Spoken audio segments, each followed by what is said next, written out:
In the criminal justice system, the people are represented by two separate yet equally important groups: the police who solve stranger danger murders and the police who commit stranger danger murders. These are their stories.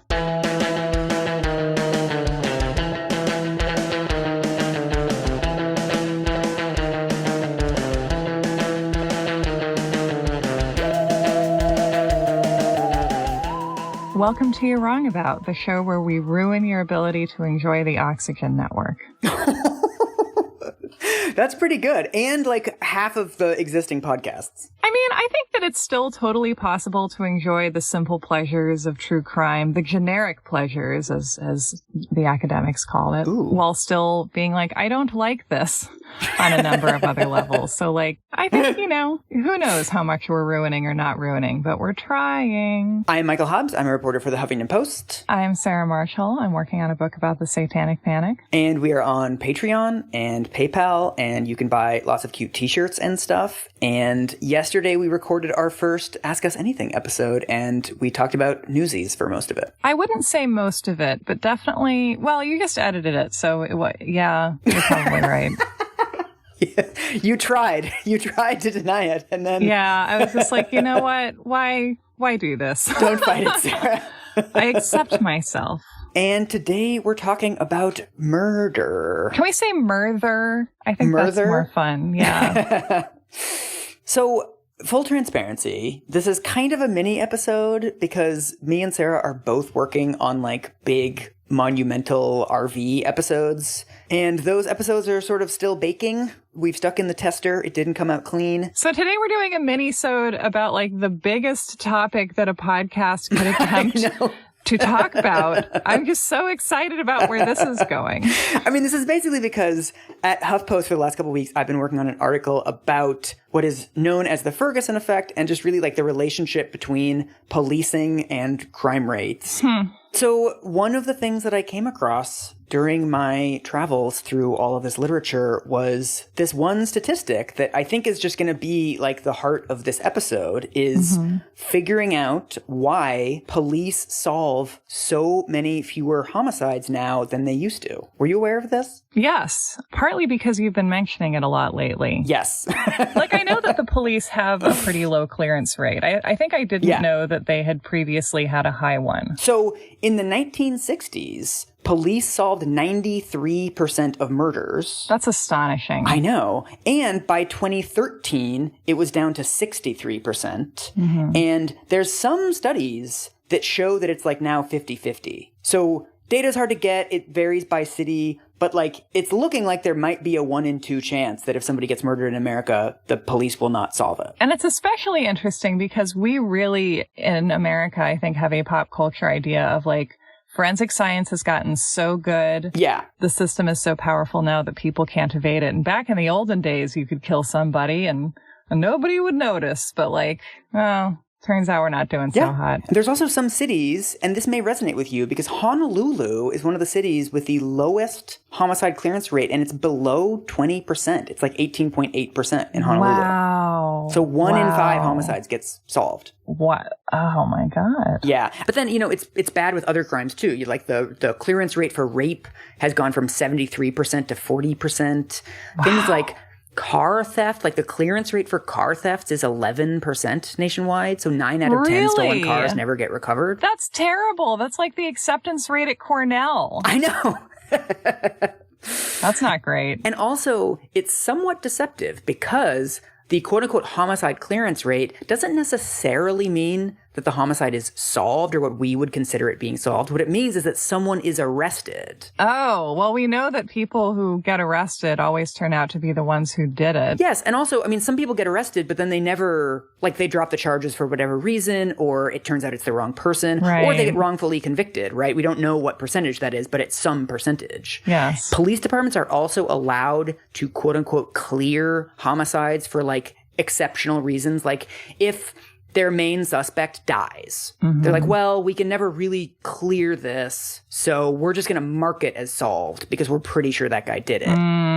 Intentionally, like, does it seem as if this is a coordinated, like that people are knowingly using this as a way to get cases off of their dockets? Yeah, because it looks bad for police departments to say, like, yeah, we didn't solve 4 out of 5 homicides last year, right? So they have every incentive to make it look like they're solving more homicides than they are. Right. What you find when you look into the literature, because there's, of course, like a million academic articles written exactly about this question, like, why are there so many more unsolved homicides than there used to be, is that the methodology for solving crimes, like the basic techniques of detectives, have not really changed since the 1950s. So one of the things that comes up in a lot of the literature is that forensic evidence is only a factor in finding a suspect about 8% of the time. 8%? Yeah. Wow. I really thought that the Skype had like dropped out for a second there and that there was going to be a T or a teen after that. It's funny. I'm like, I know that I intellectually doubt all these stories, but I was also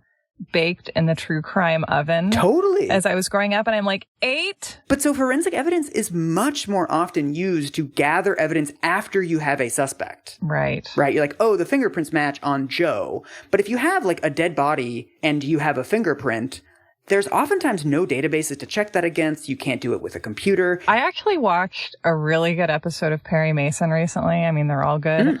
Where Perry has a witness on the stand who's a fingerprint analysis expert. And in his beautiful Perry Mason baritone, he's like, isn't it true that in fingerprint analysis, one man's print can be mistaken for another's? Like, Perry Mason knew and was telling us that this is an inexact science. And yet by the 90s, when I was growing up, I fully believed, and every piece of media I encountered taught me, that fingerprints just are. Yeah. I mean, of course, the minute you start looking into this homicide clearance problem, you start thinking, well, okay, which homicides do get solved and which ones don't? Yeah. I wonder, Mike, which homicides get solved, Mike? So, of course, like both of us, like, you know where this is going, right? I have some ideas. But the racial differences in which homicides get solved are actually not as clear-cut as you would think. Interesting. There's some like city level analyses, like there was one that the New York Daily News did on NYPD that found that 86% of white victims, those homicides are solved, but only 45% of black victims, homicides are solved. But there's also studies that use nationwide data, and there's like various ways of like gathering the data and cutting it up, et cetera. And some of them find that it's like roughly equal. And some of them find that black people who get killed are actually slightly more likely to be solved than white people. So it's kind of all over the map, and it depends on like which data you're looking at. Yeah, and just on the city or on the way that cops are functioning there. What do you think that is? Well, this is what's really interesting. I found a great article by a woman named Wendy Rugosi, whose name I'm definitely mispronouncing. And I interviewed her after reading this article. And basically, she walked me through homicide clearances. You can't look at them by one factor alone. It's the intersections between all of these variables. Okay. So she has a study where she looks at all of the murders that are in the sort of national database between 2008 and 2012. She found white people's murders were 6% more likely to be solved than non-white people. But then once she starts breaking it down by these like more granular details, it's like black men who are killed with firearms, 22% are solved. White women who are killed with guns in their own homes in arguments, 77% are solved. Probably because it's extremely easy to figure out who did that. Yeah, exactly. Because it's like, someone is dead. Who's their partner? Oh, they have a history of hitting them. Like, okay, it's going to be the partner 9 out of 10 times. Yes. So you kind of have to slice and dice it with these other factors in mind, because for white people and black people alike, domestic homicides tend to get solved. Right. People that are killed by someone who they don't know, those are almost always unsolved. So this is, I mean, this gets back to something that I've had a hunch about for like years, and I'll probably never be able to prove. But I have a feeling that there are more whodunit, like mystery, stranger danger murders on TV every week than there are in real life. Well, just get yourself a motel room and just like get a clicker and start counting them up.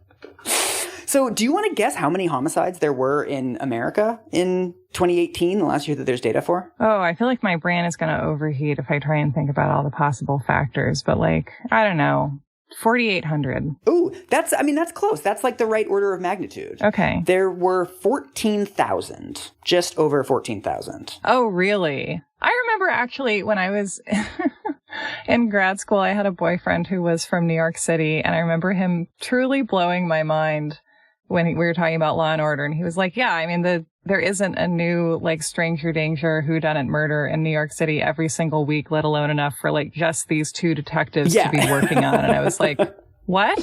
What about Hudson University? Is that not real either? Only about 10% of murders are stranger danger murders. And, New York has roughly 330 homicides per year. So 10% of that would be 33. And 1/4 of those are done by police. So basically, Briscoe and Logan are solving all of the homicides in New York City that other cops aren't committing. Yeah. I mean, no wonder they're so busy, honestly. I mean, what this is getting at is that one of the main reasons why so many fewer homicides get solved now is the changing nature of homicide in America. So, as we have discussed on the show many times, the biggest story about crime in the last 30 years is that it has fallen by like 50%. And I read a really good Brennan Center report about this. There's a lot of theories about why violent crime has fallen. The first thing that they note in their report is that, like, incarceration has nothing to do with it. Like, it's not because we got tough on crime. It's not because we lengthened sentences. It's not because we charged juveniles as adults. There's no evidence that that made any difference because different states have very different sentencing for the same crimes. And the states with longer sentences, like, don't have less crime. There does appear to be, like, this revolution within policing where they're much more likely to use data. This whole CompStat thing that there was that Reply All episode about. That does actually explain some of it. Like, some of it is just that, like, cops are getting smarter about being in the places where there is crime. So, like, you have to give the cops credit for some of this. Isn't there also a theory that, like, broken windows policing worked or something like that? Yeah, that's the CompStat. That's the data revolution thing. Okay. We need to do an episode on broken windows policing, but what's interesting is what America has done is not broken windows policing. Okay. Because what broken windows policing is you give reliable, small punishments for petty crimes, right? So like graffiti, you clean up the city, you make things look nice, and you crack down on people when they commit small crimes so that they don't graduate to larger crimes. But what America did is we just did a bunch of stop and frisk of hassling people who weren't doing anything. There's a survey that shows that at the height of stop and frisk in New York City, 4 out of 5 Black adolescents had been stopped by police in the last year. Broken windows policing was never supposed to be like, let's just stop all the Black kids regardless of what they're doing. And by small punishment for, petty crimes, I also assume that originally was meant to be something proportionate. Yes. The Khalif Browder story is a good example. Like, here's a kid who was accused of stealing a backpack and ends up in Rikers. Right. That's not a sense of consequences, right? That's not like, oh, I shouldn't do something worse. That's like, my life has no meaning any longer because of what happened to me for no reason. Right. And so I don't want to do like, you're wrong about broken windows policing. It's good, actually. Right. Because we've never tried it. So like, it could be, but like, we have no way of knowing that. Right. The big factors, though, are mostly like things outside of the cops' control. So a really big thing is that alcohol consumption has dropped a lot in the United States in the last 30 years. Really? Yeah, and this is crazy. 40% of prisoners are locked up for crimes that they did while they were under the influence of alcohol. Federal cannabis legalization. I know. Yeah, definitely get some shrooms going around the nation. Yeah. There's also, I love this factor because I'm just obsessed with aging and demographics. The country is getting older. It sure is, Mike. It sure is. In 1980, a third of the country was between 15 and 30, and now it's like a quarter. This is why we need a robust immigrant population and people coming into our country, because the people here are too traumatized by the economy to birth our own live young. Yeah. We're like sad pandas. There's also this theory, have you heard about this? That when abortion became legal, it might have resulted in crime rates going down like 20 years later because a lot of unwanted kids weren't born, basically. Yeah, I read that in the New Yorker at some point. Yeah, it's like a very TED Talky. It's designed in a lab to be in like a magazine article.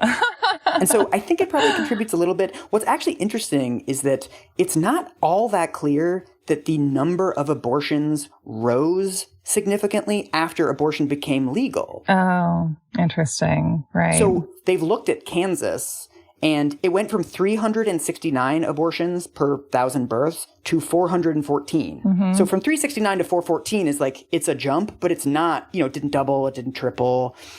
But, you could also say that like the kinds of people who had access to abortion earlier tended to be more affluent. And so maybe it increased access to people who were younger and poorer. Right. But so it's just complicated. And so it probably exerts some effect, but we don't totally know. But it seems like a weird argument to like jump on so enthusiastically. Yeah, exactly. There's also the theory that lead in gasoline and just kind of like lead everywhere has reduced crime. Can we talk about like what lead does to people? In children, it affects their IQs, apparently, even though IQ is like its own concept that we need to do an episode on. Does it affect their cognitive development? Like, can we say that? Yes. And it apparently affects impulse control. Okay. There's a bigger fall in violent crime than a fall in property crime. And this is seen as evidence for the lead hypothesis because it's like a bunch of people that like they experience some small stressor or like something bugs them and they fucking snap.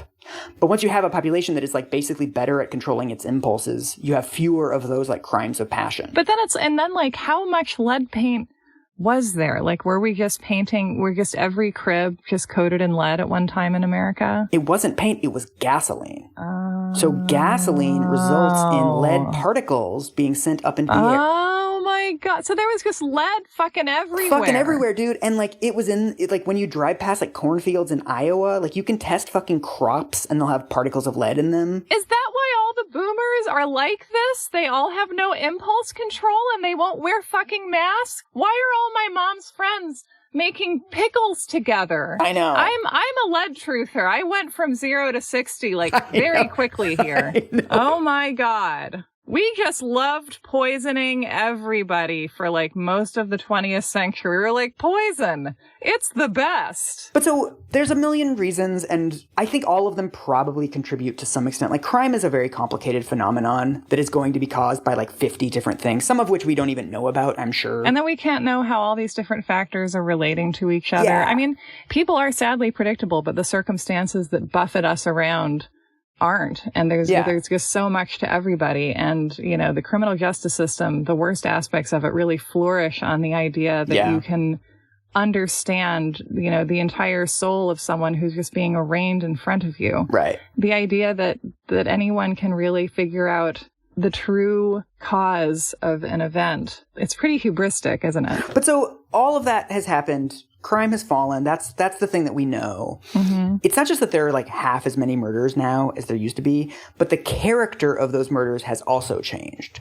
So one of the biggest changes in this is that domestic violence, interpersonal violence murders used to be about 30% of homicides, and now they're 10%. Really? Yeah. So this represents like a pretty big triumph that domestic violence has fallen by about a half, or in some studies 2/3 over the last 30 years.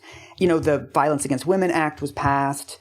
Domestic violence shelters effectively didn't exist before like the 1980s. Like there's much more services. There's hotlines. And a big thing actually in domestic violence is that women just have much higher incomes now. That was what I was going to ask. That was my first question. Is this related to like at least improved wage equity? Yeah, I mean, basically, like it's easier now for women to leave these marriages. No-fault divorce is also a big thing, although that happened a little bit earlier. Yeah. This is something that's like difficult to talk about because things are getting better, so why don't you stop complaining has become this big talking point on the right. Oh no, really? There's sort of this rhetoric of black people have never had it so good. So like, I don't understand why they're complaining about these police killings when like there's no segregation anymore. There's no slavery anymore. There's entire websites that conservatives have set up with only like the indicators that are getting better. Like this comes up a lot in international development too, that like extreme poverty is falling and literacy rates are rising. Well, if literacy rates are rising, then like who can complain about voter suppression? This is the thing is like whenever you talk about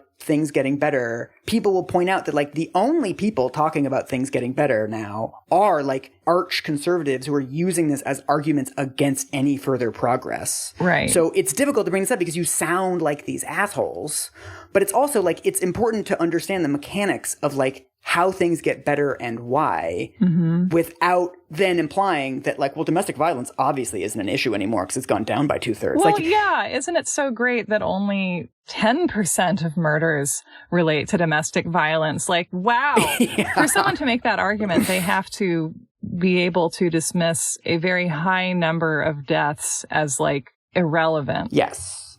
One of the effects that this has had on the homicide clearance rate is that those murders are easy to solve. So there's now just a lot more difficult murders, right? Like 90% of the murders are not solvable, like within 5 minutes of getting to the crime scene. Right. There's also a lot more firearm murders now. Wendy Ragosi, this criminologist who studies homicide clearance rates, she said that just like on a fundamental level, firearm murders are much harder to solve because, like, you can commit them from far away. Yeah. And like there's, if you stab somebody, like you're going to get blood on yourself. There's probably going to be like screaming, which attracts witnesses. You're going to cut yourself like O.J. Simpson. There's also a really interesting thing that the murder rate among 18 to 24-year-olds actually appears to have gone up. So there's more gun murders now, and there's more young people killing each other.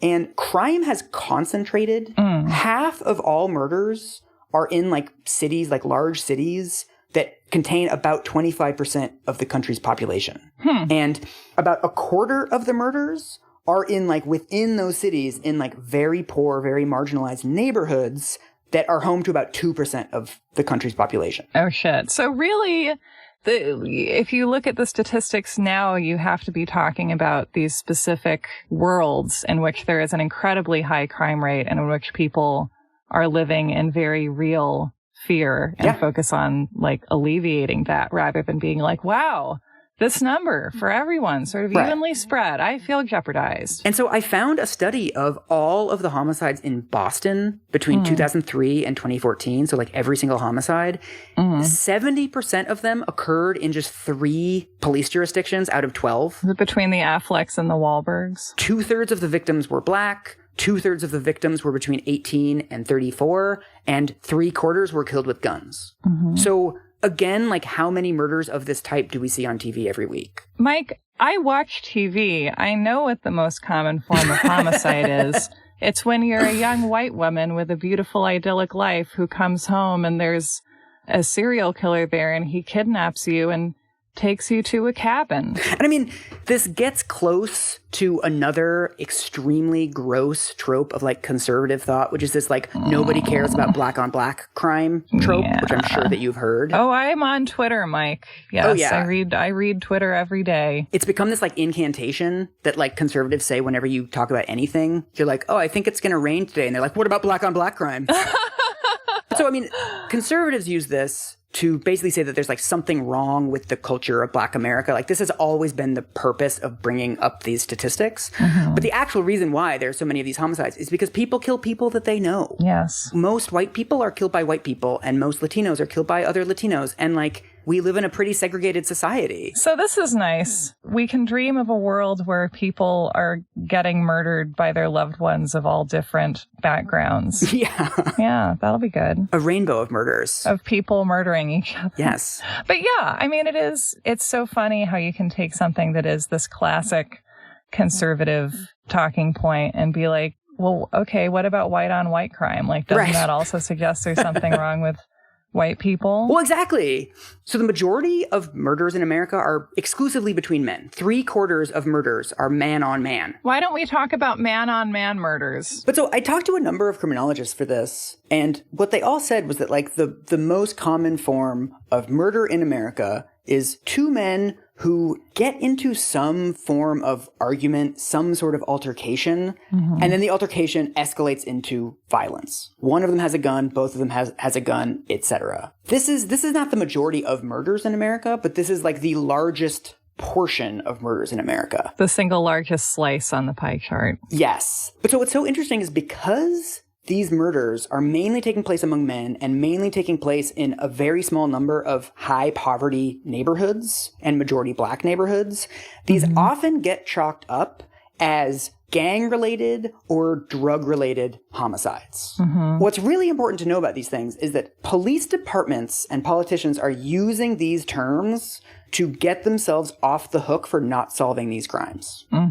So when we think about like gang-related killings, you think of like, assassinations, or like it's over drug turf, or like it's in some way sort of strategic and hierarchical. Right. It's Game of Thrones on some scale. Exactly. But those are actually vanishingly small. The vast majority of these quote-unquote gang-related killings are like, people are sort of associated with different groups. It's like at a high school of like the wrestling team hates the lacrosse team. They're like, oh, aren't you with the lacrosse team? Yeah, I am, man. Fuck you. No, fuck you. And then it escalates. Right. And then someone starts dating someone's ex, and then they're all at Cold Stone one afternoon, and they start shoving. But it really is like that kind of model. And so in LA, where more than 60% of the homicides are considered gang-related, the definition of that term is just that one of the people was in a gang. Doesn't matter the actual circumstances of the homicide. And remember, LA and a lot of other cities in California have these quote-unquote gang databases where they're putting in people like on suspicion of being in gangs with essentially no methodology whatsoever and no process for people coming out of those databases.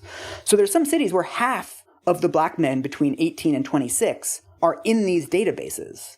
So the minute one of those guys turns up, they're like, oh, it's gang related. Right. Because some cop at some point, for some reason that might have just been like a little inkling, was like, it might be in a gang. Let's check it out. Exactly. Just make a note. Make a note of it. And then when it comes to drug related, I asked two different criminologists about this of like, okay, what, drug related, right? Like that implies like you're fighting over territory, etc. One of them said that oftentimes what gets chalked up as drug related killings is like a drug dealer will sell people fake drugs.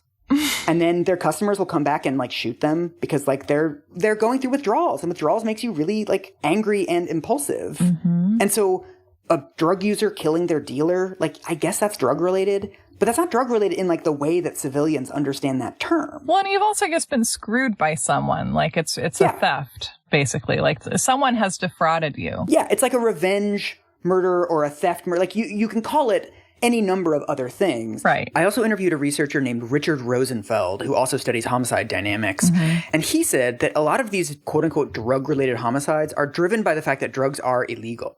Because if you own a flower shop with somebody and they like completely screw you over, or, if one of your customers puts something on layaway and then refuses to pay for it, there are mechanisms to deal with that, right? You can take them to court, you can hire lawyers, you can report them publicly. There's all kinds of other mechanisms that keep that from escalating into violence.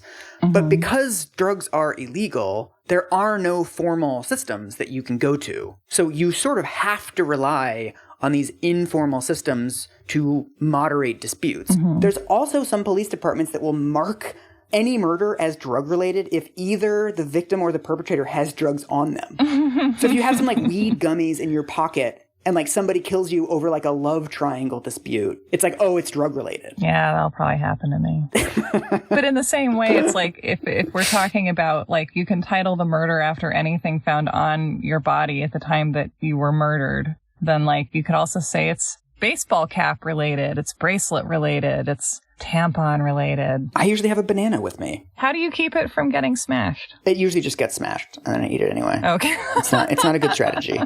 It's smashed banana related. This to me is like, this was like my big epiphany on my like reading and talking to criminologists journey. We're solving far fewer homicides in America, but a huge number of homicides that are taking place in America are pretty fucking solvable.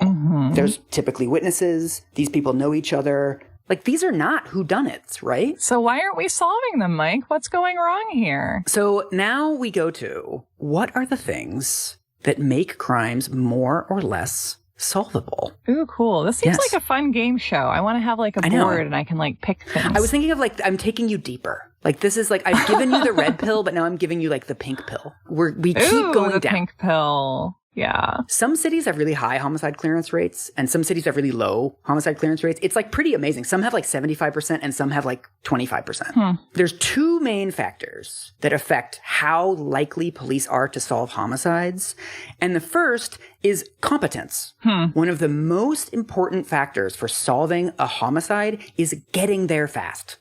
There's a really interesting study that compares cities with a lot of unsolved homicides to cities with very few unsolved homicides. And one of the main factors that divides them is that the cities that solve a ton of their murders, cops can take cars home with them. Really? Yeah. The homicide detectives don't have to get a call. Like, there's a homicide on the corner of 31st and Elm or whatever.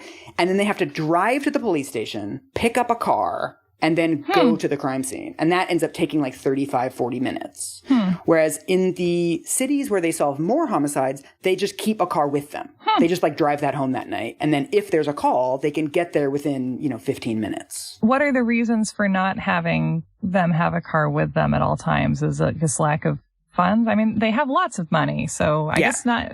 How's this all working out? The parts of the police departments that solve crimes are oftentimes the most underfunded parts of the police force. Where's the money going, man? I know, dude.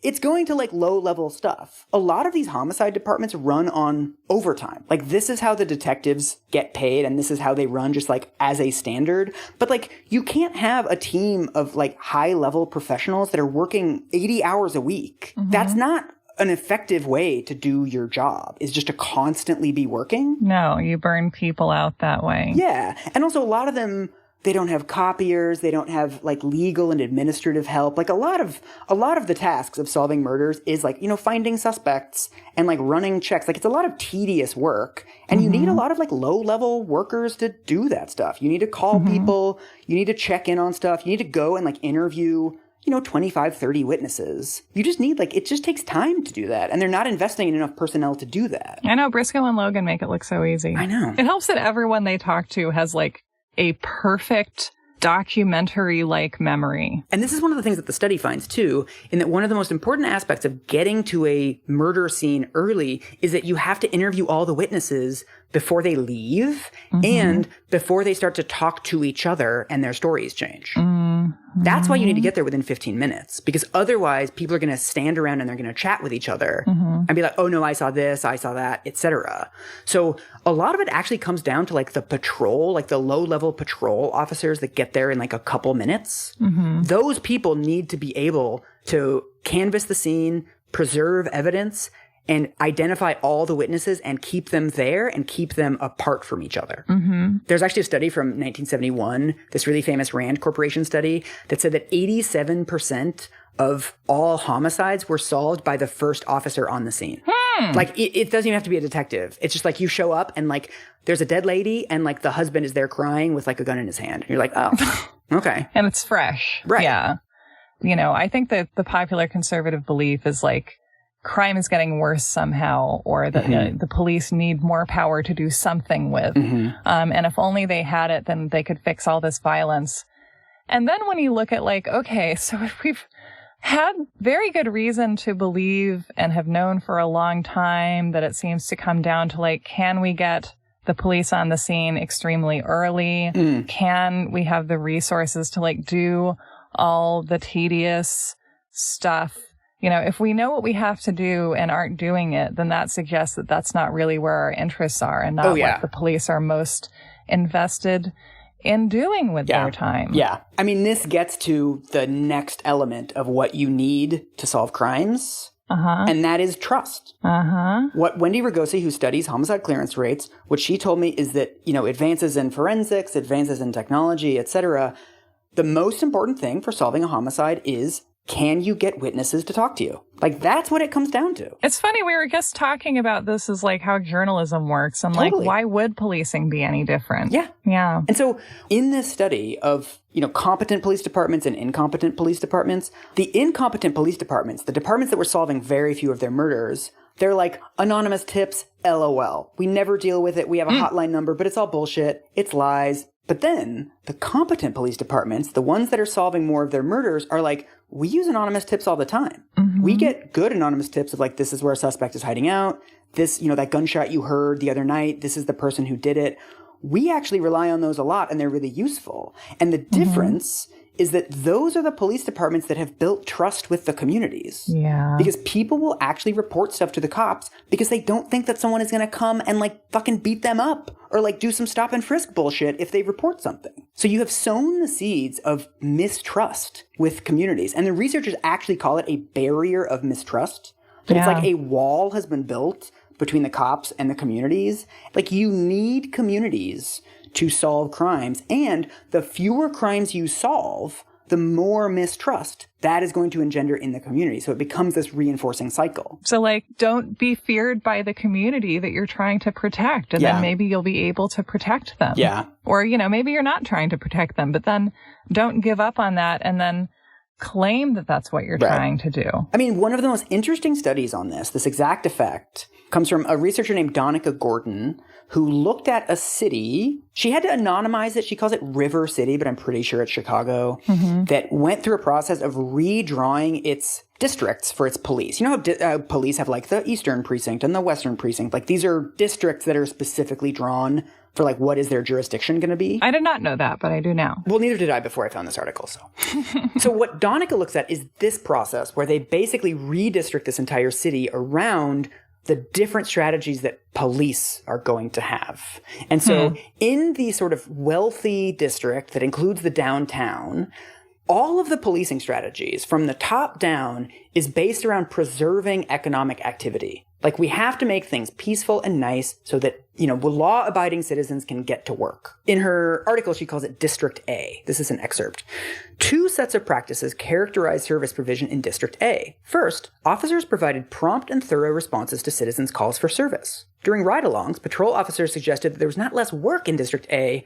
The work was just different than in other districts. Citizens demanded prompt response, investigation, and follow-up. As well-connected residents of the city, they had the power to pass information along to local officials or police executives. One officer showed me an email complaint about loitering that a woman had sent to him, with the district captain and a city council representative CC'd on the exchange. In wealthier districts, it's just a completely different police force. Yeah, I was just thinking of the police officers in It's a Wonderful Life as like what maybe they once were. Right. I mean, there's studies of this, that in New York, I think it was North Manhattan, like the wealthier parts of Manhattan, there are 15 detectives for every murder. And in the Bronx, which is much poorer, there are 2 detectives for every murder. So it's like the entire structure of police departments is based around these totally different operations and strategies for different types of neighborhoods. And this is very explicit, right? That like it's a low crime neighborhood. So a lot of the policing is built around like walking the beat, like popping in on businesses and being like, hey, Joe, how's business? Building relationships with people, sort of keeping your ear to the ground, responding to things very quickly. It's mostly like small things. It's like noise complaints and stuff. And they give out warnings. It feels like what you're saying is that like being a like affluent neighborhood cop, a cop in a neighborhood of, I imagine, predominantly white people, is like being Spider-Man, where like you get a cat out of a tree and you help the citizens. You are a helpful neighborhood protector. Right. And then once we get into policing neighborhoods where you have this adversarial relationship, maybe even are behaving, essentially as an invading army. Yeah. You're not Spider-Man anymore. You're somebody else. Right. I mean, one of the things that really characterizes this strategy of policing, and police talk about this very openly, that it's, it's about preserving quality of life. It's about preserving neighborhood character. It's really about like keeping the peace. Keeping things as they are. Yes. Basically. Preserving the status quo is how a researcher put it to me. I interviewed a researcher at Yale named Monica Bell, who wrote this great article on segregation and policing and how a lot of policing tactics are built around maintaining segregation, even though like no one says that, but like that's baked into all of the priorities of these departments. So I interviewed I think it was 8 researchers for this, 3 of whom were Black. And all 3 of the Black researchers had the cops called on them, like while doing field work and stuff. Monica Bell had the cops called on her twice. Once she was handing out flyers in like a wealthy neighborhood, like, hey, I'm a researcher, just want to talk to you about your neighborhood. Somebody called the cops, like, there's a woman handing out flyers. There's a human trafficker. Yeah, exactly. Sounds like a trafficker. Yeah. And then the second one is even worse. The second one, she was coming back from vacation, so she had like a bunch of luggage and backpack and stuff with her. She got to her building, but then she remembered that like her keys were like in some pocket of her backpack and she forgot. So she sort of puts down all of her stuff on her porch and starts like rifling through her stuff to look for her keys. And within, 90 seconds, the cops just like appear out of nowhere. And like, a neighbor called us, do you live in this neighborhood? And they start asking her, of course, like these condescending questions, right? Like, do you live in the neighborhood? And she's like, yes, I live in this building. And they're like, do you though? You know the way that cops do these like questioning where it's like, it just puts you on edge? I don't, because I've never been questioned by someone as if my house wasn't my house. But, you know, I've certainly spent a lot of time looking for keys in public. Yes. But so she says, I mean, you know, eventually she found her key. She shows it to them. She shows that it works in the lock. They go home. But she says, that happened 12 years ago, but it still shapes the way I move about the world and where I choose to live. I don't live near many of my colleagues because that's not somewhere I feel comfortable. We understate the degree to which the avoidance of racism affects people's life decisions. Yeah. This is one of the consequences of this sort of maintain the peace, like keep things nice and pretty type of culture. Respond to the demands of the residents of the neighborhood, whatever exactly they may be. This actually shows up in statistics that like if you take a white person and a black person who both earn like whatever $80,000 a year, like a good income, the black person is going to be likely to live in a lower income neighborhood. It's difficult to parse out the exact reasons for this. But what that ends up doing, of course, is that in general, the black person at the same level of income will send their kids to worse schools, and they'll have worse public transport, and they'll have less access to jobs. Like you can just see the ways that this becomes this like generational hand down. So this is one of the consequences of this sort of two-pronged approach to American policing that we have. So back to Donica's article, she also talks about how the strategy is completely different in poor and black neighborhoods of the same city and of the same police department. In poor neighborhoods, because the crime rate is much higher, it's all about this like proactive policing. The thing we were talking about earlier of sort of like broken windows / stop and frisk, like you just want cops visibly in the places where crimes occur. Like you just want to have a very visible police presence to prevent crimes. She says, after identifying small geographic areas where crime concentrated, captains deployed police officers to initiate encounters with citizens in the form of investigatory traffic stops and pedestrian stops. So within a couple years, this district, like the sort of circle they drew around the high crime neighborhood, had the highest rate of traffic stops and pedestrian stops in the city.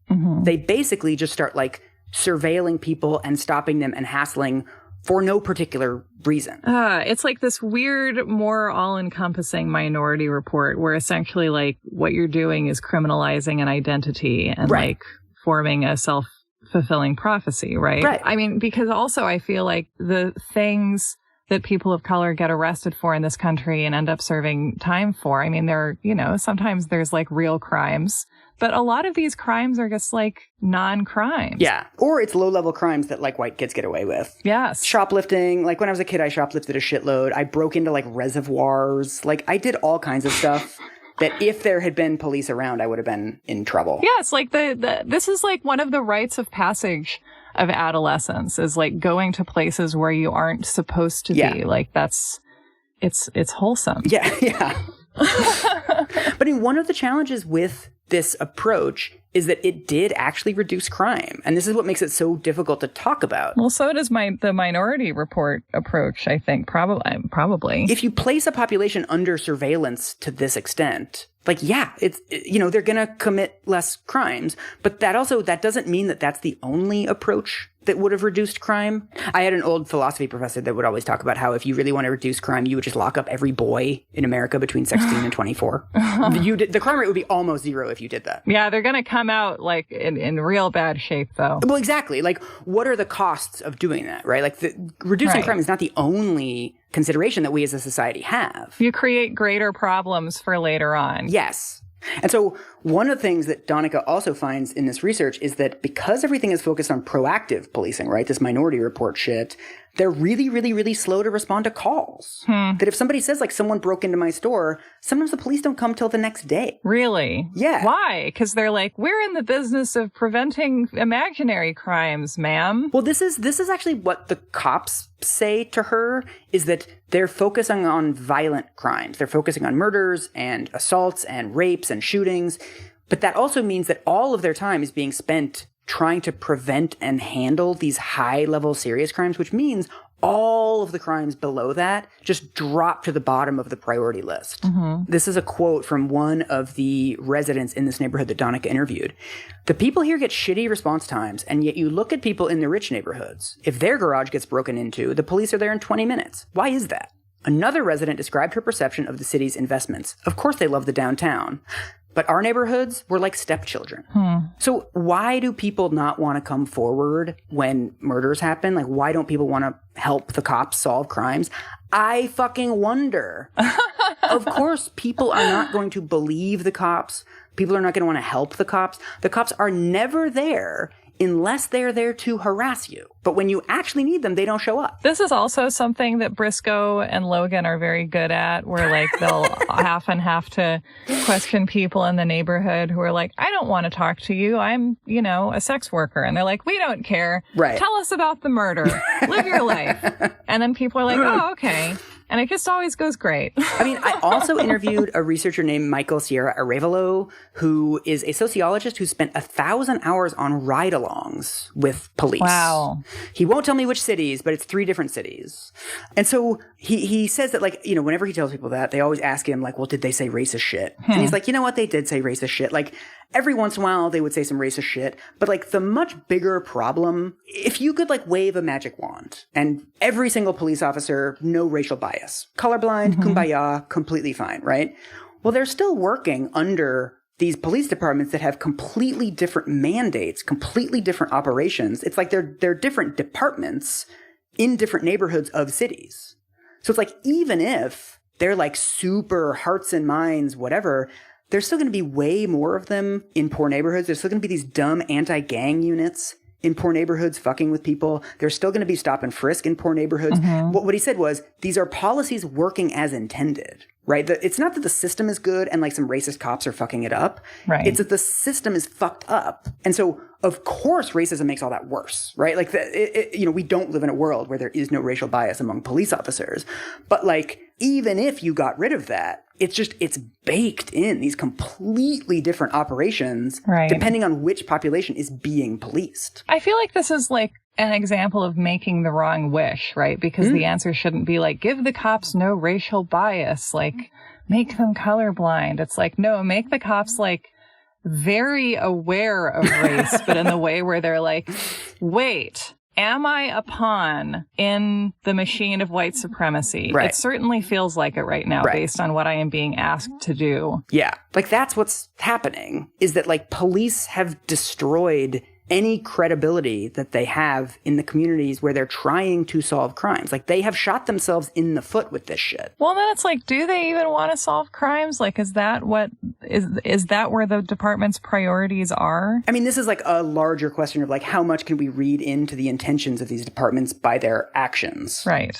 Well, it actually reinforces the idea that the cops need sort of infinite power and discretion. Exactly. Because it sort of supports this worldview where like, oh my God, there's all these gang-related murders and the police are like at war with these gangs and they're killing each other in these unsolvable, dramatic turf war Game of Thrones ways, and like, more money, please. Right, exactly. It's like, oh, we're fighting El Chapo. Like, of course we didn't solve the murders. And then, I mean, there's actual studies on this. Have you heard of this horrifying case of Frank Jude? Have you heard about this? Milwaukee? The name is familiar, but I don't know. Tell me. Okay, this is rough. So he's a black dude. He's with a friend. This is in 2004. He gets invited to a house party. I don't think he knows this, but the house party is hosted by a cop, and there's just a lot of like off-duty cops there. And so as soon as he walks in, he's the only black dude, and he just immediately notices like something's off. I just feel kind of like looked at. And so after like, I don't know, 45 minutes or an hour, him and his friend decide to leave. They're like, this is a weird vibe. We're just going to go. They go out to the truck where they're like sort of starting the engine and about to go. A group of cops come out and accuse him of stealing one of their badges. Oh my God. It's not clear if this happened. It's not clear. Like, but also if he did, like, what would it, who cares? Who cares? So they pull him like out of the window of the truck and just start beating him. Oh my God. One of his friends says it looks like a bomb blew up in his face. Like, it's the worst. There's like a lot of really, really, really fucked up details of this that I'm not going to read out loud because they like make my stomach hurt, but just like unbelievably vicious beating, right? Why haven't I heard about this? I know, and then this is the worst part, that one of the neighbors calls 911. Another group of cops come. They put Frank Jude in handcuffs and then they join in the beating. Oh my God. It's unfathomably awful. And so there's a state trial. The cops are acquitted, of fucking course. And then eventually the feds step in and they charge them in federal court and they all get sentenced to like more than 10 years. Mm-hmm. I mean, it's just like the whole thing is just an absolute fucking nightmare and inflames. I mean, Milwaukee's the most segregated city in America. Mm-hmm. And researchers eventually look into this. This is like 6 years later. They noticed that after this happened, 911 calls dropped by 17%. Yeah. Well, yeah. Like, every time there's one of these high profile incidents of brutality, people look at this and they're like, why would I want to fucking add cops to this situation? I can tell you, like, it's very hard for me to imagine a situation that would inspire me to call the police. Oh, totally. Yeah. And of course, like, not surprisingly, the dip in 911 calls was much more pronounced among black people than among white people. Oh my God, really? I know. And then, I mean, in black neighborhoods, the dip lasted more than a year. So it's clear that, like, the ways in which cops sort of damage their credibility with these incidents, black communities are like more attuned to this stuff, right? Like it hurts more in those communities because it represents like what they've already seen themselves more. I mean, white people don't get beaten by the police very often. Like it happens, but like I do not feel myself to live in a surveillance state. I actually think that like police brutality is like a multiracial problem. Like, even in poor white neighborhoods, there's some of this stuff. It's obviously not as bad as in poor black neighborhoods, but some of this is just the policing of poverty too. Like, there's an intersection between poverty and race here as well. Yes. But so the last example that I want to give you is, have you heard about this thing in Antelope Valley, California? Have you heard about this? No, where is that? It's outside of LA. It's like north and like inland from LA. Mm-hmm. This is a community that between 1990 and 2010 grows, like it basically doubles in population, and at the same time it goes from being 80% white to 50% white. Mm-hmm. The number of black people in this community basically triples over that time, and a lot of the people are moving there because they can no longer afford rent in LA, so they're moving farther out to find cheaper rents. And so a lot of the people are black and a lot of the people are using housing vouchers. So in the midst of this, the Housing Authority of Los Angeles County basically contracts the sheriff's department in Antelope Valley to help them administer housing vouchers. So there's like conditions for housing vouchers. Mm-hmm. You have to pay the security deposit. You have to pay the rent on time. There's things like every once in a while they'll come and inspect to see like, is an extra person living there? Or like, are you like renting it out to somebody else, right? And like pocketing the difference with the vouchers. And so the housing authority says like, well, we'll have the sheriffs do this, right? Like we'll have them investigate fraud. We'll have them check in on people. And so what basically begins after that is a years-long campaign of terror against the people who are living in subsidized housing. This is from the eventual DOJ reports. More often than not, multiple deputy sheriffs, sometimes as many as 9, would accompany housing authority investigators on their administrative housing checks. Deputies would routinely approach the voucher holder's home with guns drawn, occasionally in full SWAT armor, and conduct searches and questioning once inside. Oh, God. The sheriff's department immediately starts like blurring the lines between criminal investigations and like these dumb compliance checks, right? Like checking in on somebody and being like, is there one person living in this apartment, or like, do you have a boyfriend and he's sleeping over? That's not a criminal check, right? You're not evicted immediately. There's like a whole thing that happens after that. But what they start doing is they basically start using these administrative checks as a pretense to get into people's apartments and then charge them with criminal anything. I mean, this is just not how you treat people living in a society. This one's really bad. In 2008, 4 deputies visited the home of a voucher holder for the purpose of conducting a probation compliance check. Once inside the home, deputies and the investigator identified property that they suspected was stolen, including a dolly marked as property of the United Parcel Service. Ultimately, the deputies arrested the voucher holder for unlawful possession of the dolly, which was estimated to cost $125, even though they could not confirm that it was stolen. Following the probation compliance check, the housing authority terminated the voucher holder from the voucher program for allegedly stealing the dolly. And that's horrible because then, I mean, for so many reasons, but just think about potentially destroying someone's entire life. Yes. By taking away this equilibrium, taking away their housing. There's also just like blatantly racist shit that some of the sheriff's deputies would go into the parking lots of these low-income housing complexes and take photos of people's cars. And a lot of people drove like luxury cars or like nice cars. And the cops would post them on a Facebook group called I Hate Section 8. it's fucking rough, dude. There's like use of force incidents. They're pulling people over at like insane rates. Eventually the DOJ investigates, and it says, this is like in the executive summary of the DOJ report, that says that these actions were carried out with the intent that African American voucher holders leave Antelope Valley. Yeah. So it's fully just like a campaign of terror intended to get people to live somewhere else. One of the quotes that a black resident of Antelope Valley tells a newspaper years later, he says, "I don't care about the KKK because I'm allowed to defend myself against the KKK." Yeah. One of the things that Monica Bell and Richard Rosenfeld and other criminologists said is that what happens under these conditions is that it actually ends up creating crimes, because it's not just that people are less likely to call 911 to report somebody else committing crimes. What happens is people are more likely to try to solve disputes themselves. Yeah. So one of the reasons why we have so many of these arguments that escalate between two dudes fighting over, one guy owes another guy money, whatever, is because they don't trust the cops to come and mediate those disputes in any real way. Mm-hmm. You can imagine a rich neighborhood, you call the cops on your neighbor because they're playing loud music. Well, you can't really do that in a poor neighborhood because the cop is just going to make it worse. So you go over there, it becomes an argument. He happens to have a gun, you happen to have a gun, and it gets really ugly. Right.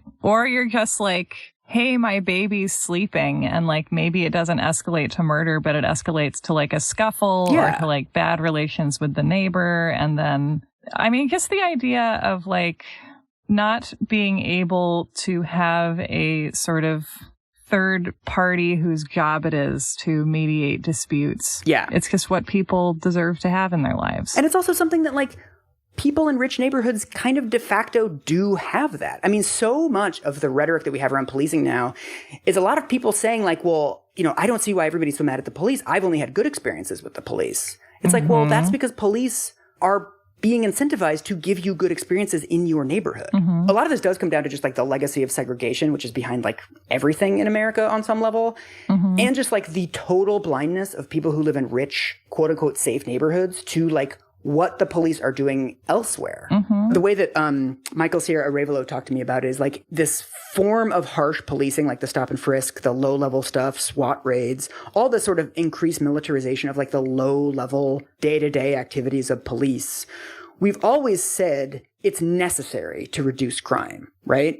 But like we've never really reckoned with like the unintended consequences of that. The crimes we actually care about, the crimes we care more about, things like murder, rape, assaults, it's actually making those more likely. Yeah, that's interesting. And I feel like that's a symptom of the way that we sort of lump the concept of crime into something that is defined by its most severe outcomes. Yeah. Like the criminal kind of is the murderer in the American imagination. And when we talk about incarceration, the conservative argument meme, who will protect you from X if the police aren't here, and it's like, well, it turns out that the police are causing more of X because they're invested in surveilling people and terrorizing them, because that's the point. Yeah. And if we have to have more unsolved murders as a consequence of the police getting to fulfill their role of keeping certain communities living in a state of terror, then like, so be it. Yeah. But I want to end with something kind of hopeful. Great. Slightly lighter. I've been thinking a lot this week about domestic violence and about the ways that we have reduced domestic violence. Like that's something that's actually like kind of a triumph. But what's interesting about that drop is that it wasn't done by like harsher policing. Clearly. Right? It wasn't done by like, let's lock up every single person who abuses their partner. Let's crack down, like let's make the evidentiary standards much lower. Let's make sure we're locking up every single person who abuses their spouse. It's like, no, we need to like make hotlines available. We need to make counseling available. There's all these other services that can prevent it from happening in the first place. And we've never really done that with like urban gun crime. Like there's never been something of like, well, maybe if we like focus on dropping the unemployment rate in these neighborhoods like a lot, like that would probably prevent a lot of murders. Or this idea that women are less likely to need to stay in abusive situations as women's incomes. Right. There's so much that higher income seems to make possible for people, Mike. Yes. It's really compelling, isn't it? Right. Or like, better schools. There's all kinds of things that you can do. We're talking about this now with like the opioid crisis, right? Like we have to have treatment. Yeah. We have to crack down on the companies, all this chain of responsibility that we're capable of conceiving of at every level. But we've never really done that with gun crime in urban communities and like men killing each other over like pretty silly stuff. That's not something that we've ever thought of outside of the frame of like, we need to punish them. So maybe we should do that. So let's do that. I think we should do that. Okay. Let's do it. So, this has been our Bummer of a Murder episode. Another Mike Bummer. I thought it was very helpful. I thought you had some constructive ideas near the end. The first part was trash. Well, I'm not saying it was trash. I'm saying it was a bummer. Thank you. But it should be a bummer. Like, we are attempting to provide something informative about, like, why are the police the way that they are? And hopefully we've done that. I think the fact that it was depressing suggests that we may have been successful. Yeah, sometimes reality is a bummer. Who knew? Everyone be nice to each other. Turn off true crime TV. People can watch true crime TV if they need to. It's a stressful time. Yes. Watch whatever the fuck you want and make the world a more just place as best you can. Yeah, and if you work on forensic files, get in touch. We have some comments.